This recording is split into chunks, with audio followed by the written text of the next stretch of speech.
So this was another video I was requested to do, and it is also another good one. It is what if George Miller's canceled Justice League movie actually happened? What are my opinions on it? What do I think about it? So the working title of the film, or what the film actually would have really been called, is Justice League Mortal. Now, to give you the shortest answer possible, and to be completely honest with you guys, from everything I know about the project, the people who were casted as the roles, or even what the script entailed, the story as a whole, shortest answer possible, I'm glad it wasn't made. But of course, let's dive into it a little bit deeper and see what we got. So first of all, if you don't know anything about Justice League Mortal, or otherwise known as George Miller's Justice League film, that movie was in a production hell for about 2.5 years, almost 2006 to 2008. And during that time, that is of course when the Dark Knight trilogy was on the rise, Batman Begins came out, it was a good starting point for a trilogy.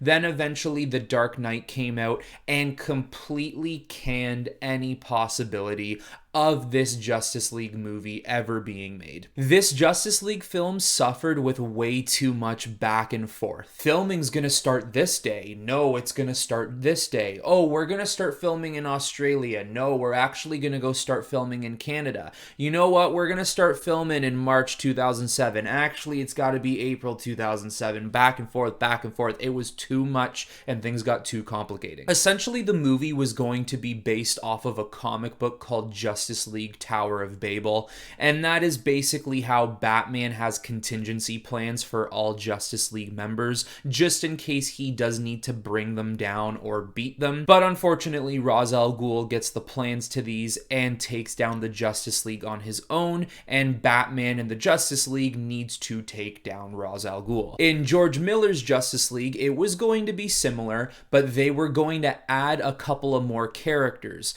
Talia al Ghul was going to be involved in it a little bit more, and instead of Ra's al Ghul being the main villain, they were actually going to switch it to Maxwell Lord, who was in Wonder Woman 1984, if not, you have seen that film. Maxwell Lord is a great character, wasn't portrayed the best in Wonder Woman 84, and honestly was not going to be portrayed the best in this film either. It's a good thing it did not happen. Now, before I get into the casting choices of who George Miller got for his Justice League members, let me just say right now, I will link this in the description below if you do want to check it out.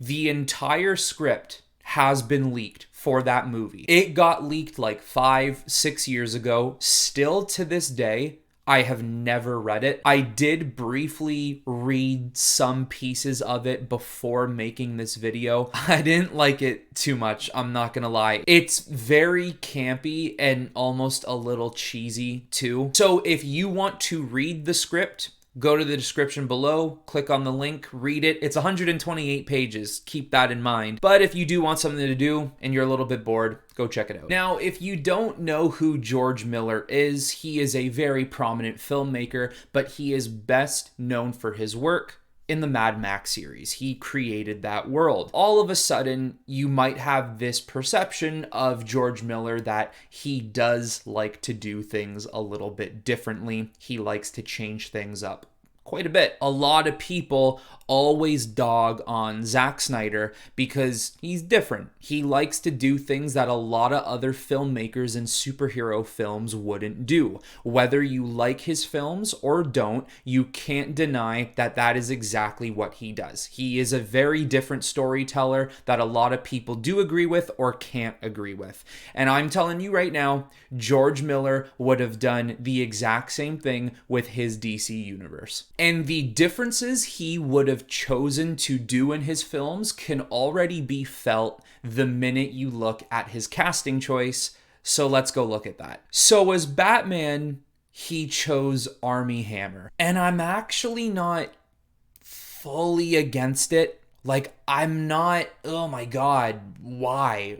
That's not how I feel about it. He certainly would not be my first choice. That definitely would not be something I would ever think of as Armie Hammer as Batman. But I wouldn't sit here and complain about it. Like, look, Who out here would have ever thought 2, 3, 4 years ago Robert Pattinson as Batman? Not many people would have thought that. Maybe that's what would have happened with Armie Hammer, but I'm not in love with the choice, but that's who he casted as Batman. Then as Wonder Woman, he casted Megan Gale, a Australian actress and model. I've never really seen her in anything. The only thing I actually do recognize her from is this project when there were photos being leaked of her as Wonder Woman. Once again, I don't love it. I don't love the choice at all.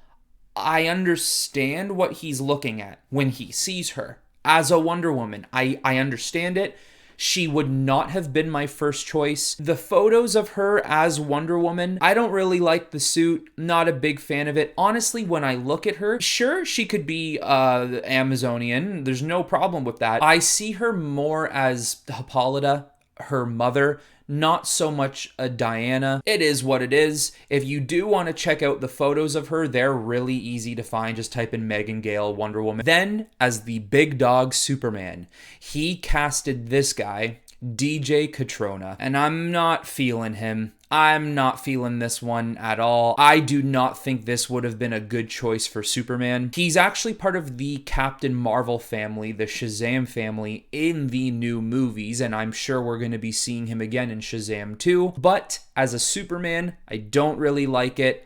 Glad this didn't happen. Let's move on from this one. As the Flash, Barry Allen, he casted Adam Brody, and I actually really like this one, especially for that time. I think Adam Brody would have been a great choice for the Flash back maybe 10, 15 years ago. Of course, he's a little bit older now. He could maybe play a more aged Flash, but back then, I actually think this was one of his best casting choices. Then he had Hugh Keys Byrne, or Byrne, however you want to pronounce his last name here, as Martian Manhunter. This one, I think, was a terrible choice. Hugh Keys actually plays the villain of 2 Mad Max movies, but he plays different people because especially the villain in Mad Max Fury Road has a ton of prosthetics. You can't really tell it's him. But like, come on, him as Martian Manhunter? Really? We're looking at the same guy, right?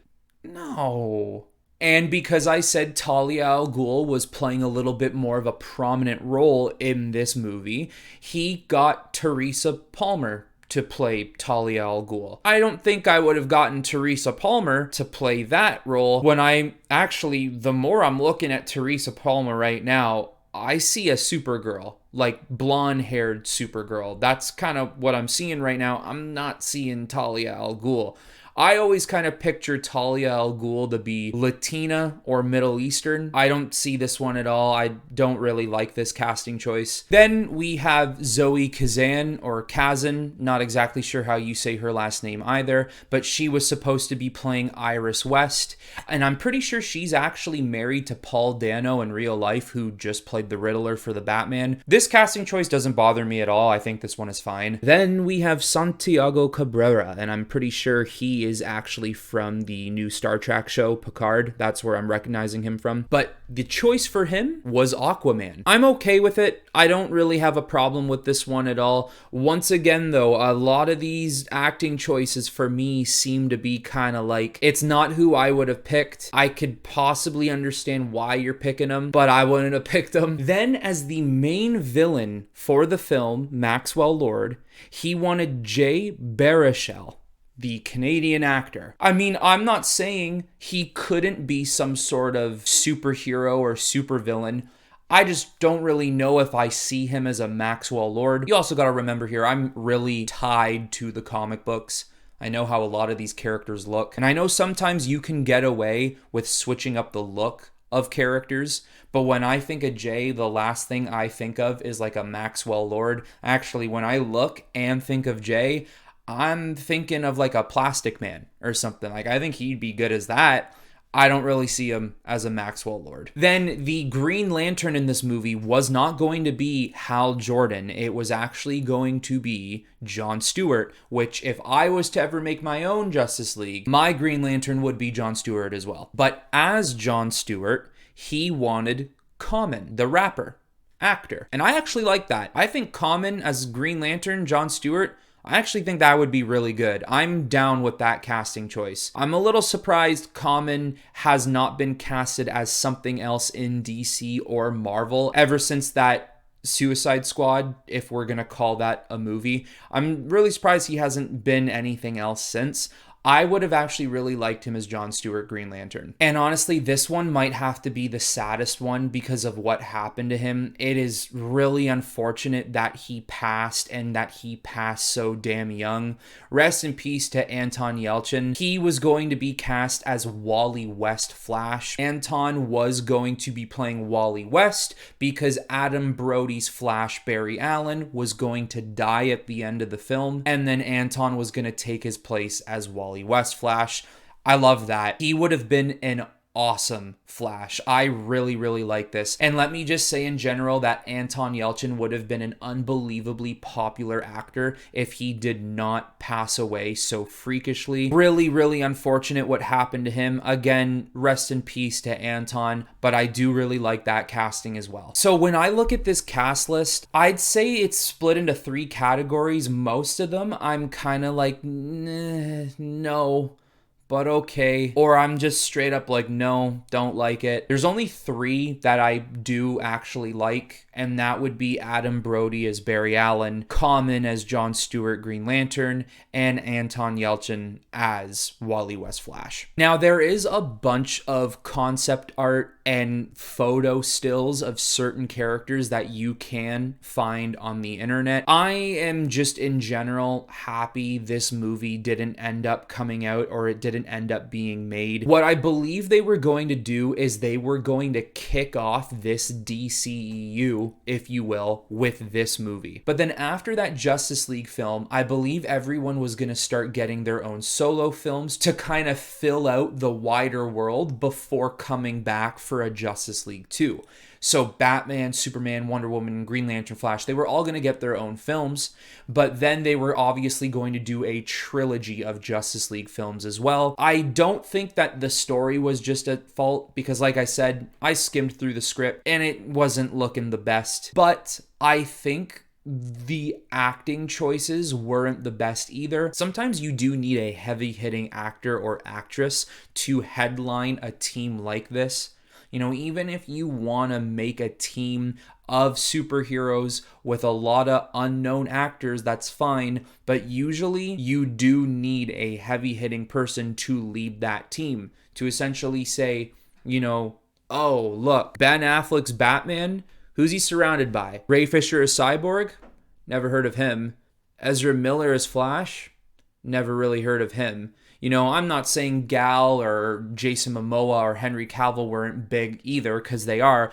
I'm just, if you get my point, I just think sometimes you need that heavy-hitting name to kind of draw people in, even if they don't know anyone else. They didn't seem to have that in this. So I actually just took about 15 minutes right now to pause the video, and I went to go read, like kind of speed read or skip to certain parts in the script. It's not good. It's not a good script, and it suffers very heavily in the third act. A lot of people do complain that Zack Snyder made a Justice League film in the middle of a world that was barely defined, and I understand some of those complaints sometimes, but this is another level, because this is literally in a world of a DC universe where everyone is already superheroes and they're already coming together. You don't really know anything about them at all, and I know George Miller has mentioned in interviews before that if this project actually happened, the script needed more work. It was going to be edited, it was going to be written differently.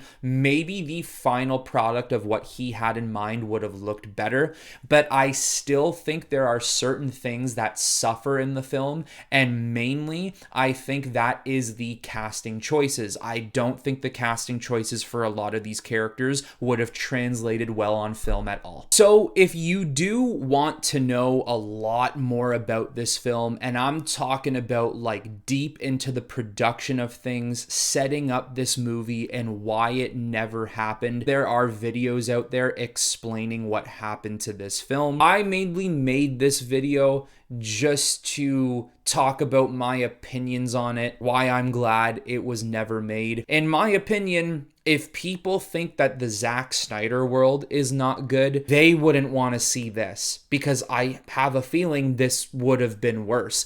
I don't even think I would have liked this, especially the story from what I've been reading. Once again, if you want to, go check it out yourself. But essentially, I'm reading something like how Maxwell Lord is like this fast food chain guy, and he's like putting nanobites in the food and it's controlling people, and then he finds a way to bring down the Justice League, and it just sounds like a mess. I'm really glad it never happened. So, yeah. But now it's your turn, guys. If you know anything about the project or simply what I've just talked about it in this video, let me know what you would have thought about this. Let me know if you would have been interested in watching it. Tell me if you like the casting choices or if you thought they were as off as I did. But just like usual, everyone, that is it for this video. And until next time, I will talk to you all very soon.